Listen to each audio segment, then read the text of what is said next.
Abide by এটি একটি phrasal verb. এর মানে হচ্ছে কোনো নিয়ম, সিদ্ধান্ত কিংবা কোনো চুক্তি মেনে চলা, অনুসরণ করা কিংবা সম্মান করা। সাধারণত কোনো প্রতিষ্ঠানের নিয়ম কিংবা আইন মেনে চলার ক্ষেত্রে এই ফ্রেজাল ভার্বটা ইউজ করা হয়। অ্যাবাইড বাই দিয়ে কিছু সেন্টেন্স আমরা দেখে নিই। আপনাকে সিদ্ধান্তটি মেনে চলতে হবে। You have to abide by the decision. তোমাকে সিদ্ধান্তটি মেনে চলতে হবে। You have to abide by the decision. সে সবসময় স্কুলের নিয়মকানুন মেনে চলে। She always abides by the school rules.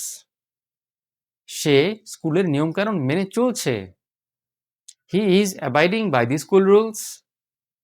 আমি সবসময় নিয়মকানুন মেনে চলি। I always abide by the rules. তুমি সবসময় নিয়মকানুন মেনে চলো। You always abide by the rules. তোমাকে অবশ্যই কলেজের নিয়মকানুন মেনে চলতে হবে। You must abide by the college rules. অনুগ্রহ করে নিরাপত্তা বিধি মেনে চলুন। Please abide by the safety protocols. তারা উভয়েই চুক্তিটি মেনে নিতে সম্মত হলেন। They both agreed to abide by the contract. আমরা কোম্পানির সিদ্ধান্ত মেনে চলব। We will abide by the company's decision.